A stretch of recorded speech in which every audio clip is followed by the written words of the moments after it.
एक धना भगत भी खूब हुआ जो खेल गया तगड़ा जुआ। एक धना भगत भी खूब हुआ जो खेल गया तगड़ा जुआ। एक धना भगत भी खूब हुआ जो खेल गया तगड़ा जुआ। एक धना भगत भी खूब हुआ जो खेल गया तगड़ा जुआ। वो संतों का सरताज हुआ जिन बीज धनी को बांट दिया।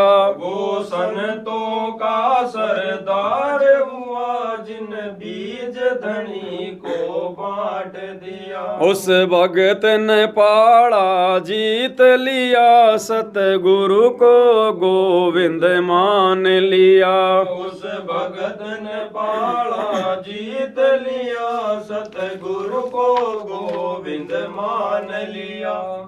एक धना भगत भी खूब हुआ यानी गजब का भगत हुआ जो खेल गया तगड़ा जुआ।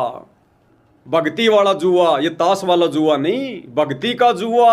आर पार की लड़ाई, कुछ नहीं देखा। खेतों में बीज डालने जा रहा था और उस समय रोजी रोटी का साधन, पेट भरने का साधन केवल खेती थी, खेती। बीज लेकर जा रहा था, अगर उस दिन बीज ना डाला परिवार भूखा मरता। रास्ते में परमात्मा आ गए साधु संतों का रूप बनाकर और कहा, भाई धन्ना जी, कहा कि बड़े भगत जी बड़े दुखी हैं, बड़े परेशान हैं भाई, कई दिन हो गए भूखे मर रहे हैं और आज अगर खाना नहीं मिला भाई हम तो भूखे मर जाएंगे। भगत के अंदर दया होती है। जरा भी नहीं सोचा उसने मेरे बच्चों का क्या होगा, मेरा क्या होगा, परिवार का क्या होगा, मेरी औरत मेरे साथ में झगड़ा करेगी। उनके सामने बीज की पोटली खोल के रख दी कि संतो भोजन पाओ। परमात्मा ने खाया और कहा कि भाई भगवान घना दे, भगवान घना दे। भगत मन में सोच रहा था कि भगवान घना कहां से देगा, बीज तो मैंने आपको खिला दिया।